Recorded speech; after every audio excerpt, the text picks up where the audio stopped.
نعمان ظفر ملتان سے پوچھتے ہیں کہ اگر گیس کی بیماری ہو تو کیا جماعت ترک کرنے کے بارے میں شرعی حکم میں کوئی گنجائش ہے؟ بسم اللہ الرحمن الرحیم۔ جان بوجھ کر تو جماعت کو نہیں چھوڑنا چاہیے۔ نبی کریم صلی اللہ علیہ وآلہ وسلم نے فرمایا کہ جماعت کو لازم پکڑ لو، یہاں تک فرمایا کہ اگر مجھے بچوں اور عورتوں کا خیال نہ ہوتا تو میرا دل کرتا ہے جو لوگ گھروں میں نماز ادا کرتے ہیں ان کے گھروں کو آگ لگا دوں، یہ نوجوانوں کی ڈیوٹی لگاؤں۔ حدیث کا مفہوم ہے کہ نوجوانوں کی ڈیوٹی لگاؤں کہ ان کے گھروں کو آگ لگا دیں جو لوگ گھروں کے اندر نماز ادا کرتے ہیں۔ ہم یہ مسئلہ یاد رکھیں کہ جب کوئی عذر پایا جائے، عذر کیا ہے کہ آپ اگر مسجد میں جائیں گے تو آپ کے جانے کی وجہ سے جماعت کے اندر قلت پیدا ہو جائے۔ مثلا کسی بندے کو اللہ نہ کرے کوئی ایسی بیماری ہے جس کی وجہ سے لوگ اکتاہٹ محسوس کریں، آپ کو اگر کوئی یا کسی بندے کو بھی اگر کوئی گیس کا مسئلہ ہو تو اگر وہ مسجد میں جائے گا تو اس کے جانے کی وجہ سے ایک سمیل پیدا ہوگی اور اس کی وجہ سے نمازیوں کی قلت واقع ہوگی۔ اس وجہ سے اس عذر کو مد نظر رکھتے ہوئے اگر آپ گھر کے اندر نماز ادا کر لیں گے یا کوئی بھی بندہ تو ایسی صورتحال کے اندر گناہ گار نہیں ہوگا۔ یہ مسئلہ بھی یاد رکھیں کہ جماعت کے اندر حاضر ہونا یہ واجب ہے، اس کو فرض کیوں نہیں کہا گیا؟ ایک اصول بھی آپ کو بتا دیتا ہوں جناب۔ فرض وہ چیز ہے کہ جو کسی حال میں بھی بندے سے ساقط نہیں ہوتی، واجب وہ ہوتا ہے کہ جس کے چھوڑنے پر وعید سنائی جائے۔ اب نبی کریم صلی اللہ علیہ وآلہ وسلم کا یہ فرمان بھی ہے، قرآن کی آیت بھی ہے، وَارْكَعُوا مَعَ الرَّاكِعِينَ، رکوع کرنے والوں کے ساتھ رکوع کرو۔ اب دونوں چیزوں کو ملا کر دیکھیں تو مسئلہ تو جناب فرض تک پہنچ جاتا ہے، لیکن میرا سوال یہ ہے یہاں پر ایک بندہ جناب جنگل میں رہتا ہے، اکیلا ہے، بالکل اس کے آس پاس کوئی ہے ہی نہیں، اب وہ جماعت کیسے قائم کرے گا؟ پتہ چلا کہ جب کوئی ایسی صورتحال پائی جائے کہ جہاں پر کسی کو استثناء مل رہا ہو، جب یہ بندہ اکیلا ہے کسی جنگل کے اندر یا ایسی جگہ پر یہ جناب قید کر دیا گیا تو قید ہونے کی صورت میں بھی مجبوری پائی گئی، وہاں پر بھی مجبوری پائی گئی، تو جس جگہ پر مجبوری آئے گی اس کو جماعت چھوڑنے کی شرعاً اجازت ہے۔ اگر آپ ایسا بندہ گھر کے اندر نماز پڑھ لے گا تو امید کرتے ہیں کبھی اللہ تعالیٰ کی بارگاہ میں کہ گناہ گار نہیں ہوگا۔ اب بعض لوگ سستی کی وجہ سے اپنی گیس کی بیماری کا علاج ہی نہیں کرتے، تو واک نہیں کرتے یا جو بھی وجہ بنتی ہے، تو پھر اگر اس کے باوجود وہ جماعت چھوڑتے ہیں تب تو وہ گناہ گار ہی ہوں گے۔ دیکھیں پہلے نمبر پر تو کوشش یہی کرنی چاہیے، رسول اللہ صلی اللہ علیہ وآلہ وسلم کا وہ فرمان سامنے رکھنا چاہیے کہ جماعت کو لازم پکڑ لو، اور جب بندہ جماعت کے اندر ہوتا ہے نا تو اس پر شیطان حملہ نہیں کرتا۔ پھر ایک اور بھی بات بتا دیتا ہوں، جب آپ نے امام صاحب کے پیچھے نماز پڑھنی ہے، آپ سے کوئی ترک واجب ہو گیا مثال کے طور پر، اللہ نہ کرے، تو ایسی صورتحال کے اندر آپ کی نماز ہو جائے گی۔ امام صاحب کے پیچھے آپ نے نیت کر لی ہے نا، تو بس آپ نے کہا پیچھے اس امام کے، یا آپ نے جیسے بھی نیت کر لی، تو اگر آپ سے کوئی کمی کوتاہی ہو گئی تو ایسی صورتحال کے اندر آپ کی نماز ہو جائے گی۔ کمی کوتاہی کا مطلب یہ نہیں کہ فرض ہی چھوڑ دیں، مطلب یہ ہے کہ اگر واجبات میں سے کوئی واجب بھولے سے رہ گیا یا کوئی تسبیحات کے حوالے سے کوئی آپ سے مسئلہ ہو گیا، امام کی نماز ہو گئی تو باقیوں کی بھی ہوگی، لیکن یہ بھی یاد رکھیں اگر امام صاحب کی نماز گئی تو سب کی گئی۔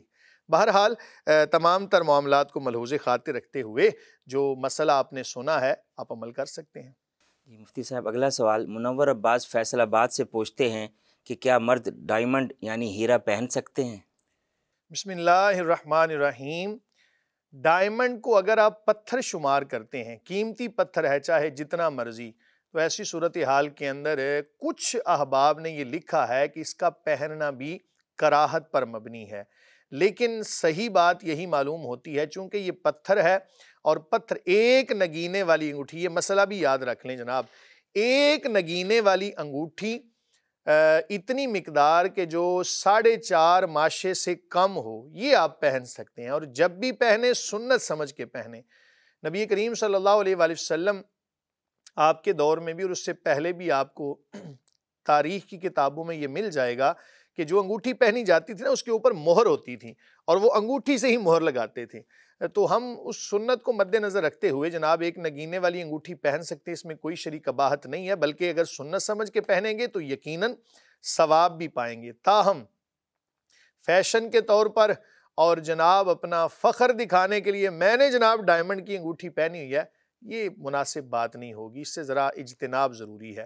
تو فخر نہ ہو، ویسے اگر آپ جواز کی حد تک دیکھیں تو جناب پہن سکتے ہیں، کوئی شرعی قباحت نہیں ہے۔ میرا ایک مشورہ بھی ہے کہ جو لوگ نا سونے کی انگوٹھی پہننے کو بڑا پسند کرتے ہیں، دل میں خیال آ جاتا ہے جی ہماری شادی ہے اور سسرال والے بڑے سخی دل ہیں اور ان کا دل کرتا ہے کہ ہمارے داماد صاحب کوئی اعلیٰ چیز پہنے، تو پھر ان کو آپ یہ کہہ دیں کہ آپ ڈائمنڈ کی انگوٹھی بنوا لیں، اور وہ بھی چاندی کے اندر 4.5 ماشے سے کم، تو وہ پہن لیں۔ سونا ضرور پہننا ہے، وہ تو پہنیں گے تو حرام کا ارتکاب ہوگا، ادھر پہنیں گے کم از کم آپ کو مال و دولت بھی حاصل ہو جائے گا، سسرال والوں کی طرف سے ہدیہ بھی آپ کو مل جائے گا، نذرانہ بھی مل جائے گا، اور ساتھ میں جناب آپ کا شوق بھی پورا ہو جائے گا۔ بہرحال پہن سکتے ہیں۔ جی مفتی صاحب، اگلا سوال، ایک بہن کراچی سے پوچھتی ہیں کہ جائے نماز دھونے کے بعد پانی گٹر اور نالیوں میں بہتا ہے، ایسے میں کیا کرنا چاہیے؟ جائے نماز پر تو بیٹھ کر نماز قرآن پڑھتے ہیں، سجدہ کرتے ہیں، ایسے میں کیا گناہ گار نہیں ہوں گے؟ جائے نماز دھو کر پانی کہاں بہائیں؟ بسم اللہ الرحمن الرحیم۔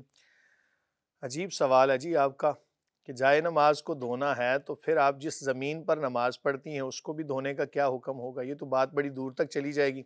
پھر تو جناب مسجد کو، اگر مسجد کی قالین دھونے پڑ جائیں تو پھر تو ہم پانی کو بھریں گے، اور ہر پانی کے حوالے سے جناب ہم چھت پہ اس کو بہائیں، یا کیا اسے کہتے ہیں پنجابی میں تو بنیرا کہتے ہیں، کیاری وغیرہ، کیاری میں ڈال دیں جناب، پھولوں کو ڈال دیں، یہ تو حرج واقع ہوگا۔ یاد رکھیں کہ کسی بھی جگہ کو دھونا اور اس کے پانی کو بہا دینا، اس میں کوئی بے ادبی نہیں ہے۔ آپ کے پاس اگر قرآن پاک کا غلاف یا اس کی چولی کہتے ہیں اس کو، اور بھی کچھ نام دیتے ہوں گے، ہر زبان کے اندر علیحدہ علیحدہ نام ہیں، تو ان کو آپ دھو کے، تو اگر آپ کے دل میں ایک ادب ہے، بڑی اچھی بات ہے، اس کو آپ اگر اوپر چھت پہ بہا دیتے ہیں تو پھر بھی ایک وقت آئے گا بارش پڑے گی تو وہ جناب نیچے ہی وہ بہے گا آ کر۔ اسی طرح اگر آپ پھولوں کی کیاری میں ڈال دیتے ہیں تو اس پر بھی بے ادبی ہو سکتی ہے۔ بہرحال بتانے کا مقصد یہ ہے کہ اس سے حرج واقع ہوگا۔ آپ پانی کو بالکل ایسے ہی بہا سکتی ہیں جس طرح عام چیزوں کو دھو کر پانی بہایا جاتا ہے۔ یہ ایک اپنے دل کو سمجھانے کے لیے اگر آپ ایسا کر سکتی ہیں فابہا، نہیں تو اس میں بہرحال بے ادبی کا کوئی عنصر نہیں پایا جاتا۔ واللہ تعالی عالم بالصواب۔ ایک بہن حیدرآباد سے پوچھتی ہیں کہ عدت کے دوران عورت جنازے میں شرکت کر سکتی ہے؟ بسم اللہ الرحمن الرحیم۔ عورت عدت کے علاوہ بھی جنازے میں شرکت نہیں کر سکتی جناب، چہ جائے کہ عدت میں ہو اور جنازے کے ساتھ ساتھ چلے۔ جنازہ مرد ہی اٹھاتے ہیں اور مردوں کو ہی نماز جنازہ پڑھنے کا حکم ہے، اور خواتین اگر ساتھ جائیں، مرد و زن کا اختلاط ہو تو یہ بہت عجیب بات ہوگی، ناجائز ہوگا، درست نہیں ہوگا۔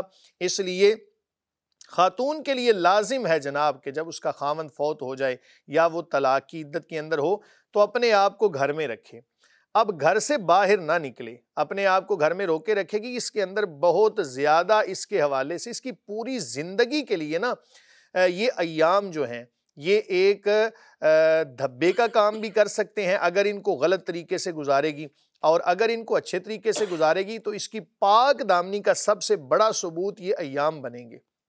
اس لیے جب کسی کا خاوند فوت ہو جائے یا طلاق کی عدت ہو، اس کو جناب گھر کے اندر گزاریں اور بالکل بلا عذر شرعی گھر سے باہر نہ نکلیں۔ ہمارے ہاں عذر بھی چھوٹے چھوٹے پائے جاتے ہیں، ہم ان کو سمجھتے ہیں کہ شاید یہ عذر شرعی ہے۔ یہ کہنا جی میں فلاں کی تیمارداری کے لیے جا رہی تھی، میرا جناب بھائی جو ہے وہ اتنی دیر کے بعد آیا تھا تو فلاں گھر میں تھا، میں اس کو ملنے کے لیے جا، یہ تمام تر معاملات یہ بہانے بنانا چھوڑ دیں۔ جب شریعت کا حکم ہو تو اسی کو فالو کریں۔ ہم عذر اس کو کہتے ہیں، یہ